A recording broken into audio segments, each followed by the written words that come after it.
Est-ce que vous voulez savoir ce qui va disparaître de Google, les amis? Oh bah dis-le-moi.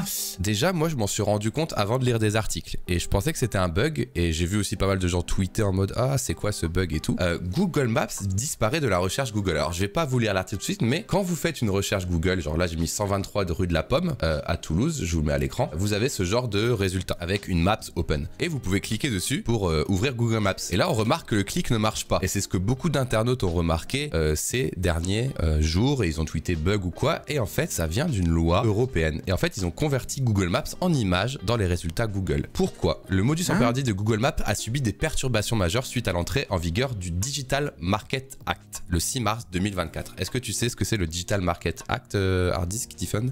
Le DMA, c'était un truc qui était surtout pour réguler les réseaux sociaux. Après, ils avaient d'autres parties que je connais pas par cœur parce que c'est un long texte de loi que j'ai pas vraiment pris le temps de lire. Mais Donc je fais juste une rapide parenthèse, je vais pas lire l'article entier, mais l'UE prévient les sociétés tech qu'elles devront respecter le DMA en Europe. Et en gros, ça va concerner les GAFAM et un peu comment dire, leur droit de faire de la pub pour eux-mêmes. Donc ça va être du Apple avec ses Apple Store, ça va être du Google avec ses services Google mis en avant, etc. etc. C'est surtout pour réguler les GAFAM. Et une des premières choses qui a été mise en place là le 6 mars du coup, c'est Google et Google Maps. Historiquement, Google a intégré ses services de produits pour simplifier l'expérience utilisateur. C'est très agréable. Par exemple, la recherche d'une adresse sur Google affichait auparavant un encart interactif de la Maps. Cependant, récemment en France et dans l'UE, cette synergie a été désactivée. Désormais, la saisie d'une adresse entraînera l'affichage d'une image fixe d'une map sans possibilité d'interagir dessus. C'est un cauchemar. Les conséquences de ce changement varient selon la recherche. La saisie d'une adresse spécifique ou deux emplacements image ci-dessous génère une image fixe inutilisable bien qu'il existe un bouton direction. Donc là, c'est si vous faites un itinéraire genre là,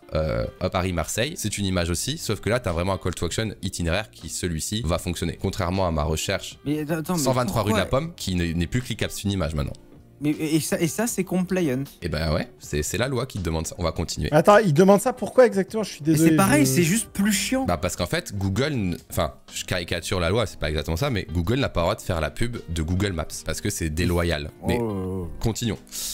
Cette modification résulte de la mise en application du DMA, un règlement européen ciblant les grandes entreprises du net, les gatekeepers, en leur imposant de nouvelles règles. Google, entre autres, est affecté et avait annoncé en janvier des changements à venir dans son moteur de recherche en réponse au DMA. Peut-on réintégrer Google Maps un jour à la recherche Google, les amis? Ces changements dans le secteur numérique, bien qu'essentiels, ont des conséquences indirectes fâcheuses pour ceux qui appréciaient l'intégration de services comme Maps dans Google. Certains utilisateurs se demandent s'il est possible de restaurer cette fonctionnalité via un paramètre spécifique, mais aucune option de ce type n'est possible. Ces derniers jours, certains sites indiquaient qu'un réglage dans les services Google associés pourrait aider, mais ce n'est pas du tout le cas. Cette association concerne seulement le partage de données pour une expérience personnalisée et n'affecte pas la présentation du moteur de recherche. Les amis, en Europe, Google est comme ça à partir du 6 mars et ça ne changera pas. On a des lois, je voudrais juste terminer par ça, qui nous protègent pas mal en Europe au niveau des données, au niveau des GAFAM, mais il y a certaines décisions comme celle-ci qui sont catastrophiques et scandaleuses et je voulais savoir ce que vous en pensiez, les amis. Moi je vais rien dire pour des raisons évidentes de mise en conformité. Oh bah c'est catastrophique, mais non en fait c'est marrant parce qu'on se rend compte que si on veut genre naviguer sur internet à peu près correctement année après année, il va juste falloir qu'on ait un VPN aux US en fait. Ouais. C'est-à-dire que en fait là, bon tu vois, entre ça, les trucs qui te harcèlent pour les cookies toutes les 5 secondes, oui bon ok, ça n'a rien changé, c'est juste plus chiant quoi, ok. Et toi Defend? Il y a aussi une histoire sur l'App Store, je crois, des iPhones, je suis en train de vérifier. Il y a d'autres lois qui vont continuer avec le DMA App Store. Le DMA en fait, il doit mettre en conformité 22 services qui jugent justement en position, position de contrôleur d'accès entre guillemets. Ouais. Il y a l'App Store, il y a iOS de Safari, il y a le Play Store, il y a Google Maps, il y a Google Search, il y a YouTube, Google Shopping, etc. Et effectivement, tous ces gros services qui ont pendant des dizaines d'années, qui ont construit des écosystèmes qui nous, on trouve intéressants d'un point de vue utilisateur, parce que on va pas se mentir, par exemple sur Apple, la force d'Apple, c'est vraiment l'écosystème Apple, quoi. Tu vois, la force de Google, c'est d'avoir des services dans Google intégrés, etc. Mais du coup, bah forcément, c'est des solutions, des positions dominantes. Je pense très honnêtement, si je dois donner mon avis, que ces géants de la tech tech, dès qu'ils peuvent montrer que ces lois les font chier en faisant chier les utilisateurs, je pense qu'ils le font. Et je pense qu'ils vont le faire et je pense qu'ils vont continuer à le faire. Il n'y a qu'à regarder quand Meta, à un moment donné, je sais pas si vous avez capté, mais sur Instagram, quand vous aviez une page professionnelle sur Insta, vous pouviez avoir des statistiques sur vos stories. Ouais. Et pendant un moment, Meta, en fait, ils ont juste laissé sur Instagram, désolé, vous ne pouvez pas consulter ces statistiques en raison de la réglementation européenne sur les données, tu vois. Et ils ont laissé ça, tu vois, juste pour dire, bah en fait, voilà, vous êtes coupable à cause de ce que votre gouvernement décide. Donc il y a un peu cette guéguerre un peu tacite entre où les utilisateurs finalement sont pris en otage. Les lois européennes nous protègent beaucoup et je pense que c'est très bien.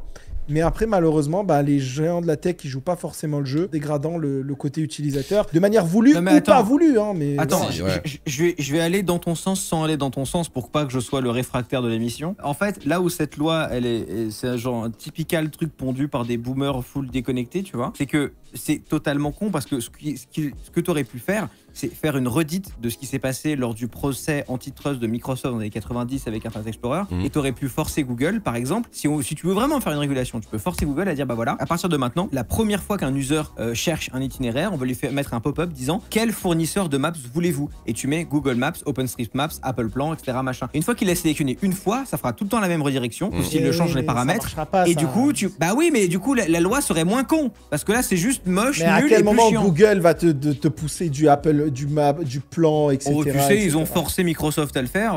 Ils auraient. Bah, regarde, ils les ont forcés à faire un truc moche et con. Ils auraient pu les forcer à faire un truc pratique et bien fait. Mais le truc, c'est qu'en vrai, il n'y a pas de réel concurrent online à Google Maps, tu vois. Genre, c'est ça qui est con pas aussi. Vraiment, c'est qu'en fait, le truc, c'est que s'il y avait un vrai autre acteur et l'autre acteur était vraiment lésé par Google, ça prendrait plus de sens. Mais là, en vrai, bah, ils sont plus forts, ils ont mis du budget dans les maps. Genre, tu vas pas ouvrir Maps, tu vas pas ouvrir Via Michelin, quoi, et Mappy, quoi. Mec, in before, le mec du chat qui va dire non, moi, quand je prends la voiture avec Michelin, j'utilise Mappy. Ou alors la version plus geek, moi j'ai un Android avec GrapheneOS et j'utilise OpenStreetMaps. Alors certes, on arrive 7 heures plus tard parce qu'en fait, on est parti dans un océan, parce qu'en fait, c'était pas bien fait, mais c'est vrai. Mais déjà, moi j'ai un truc à rajouter, c'est des gens qui vont sur google.com, ils font leurs recherches, ils ont déjà fait la démarche d'aller sur google.com, laissez-leur utiliser Google Maps.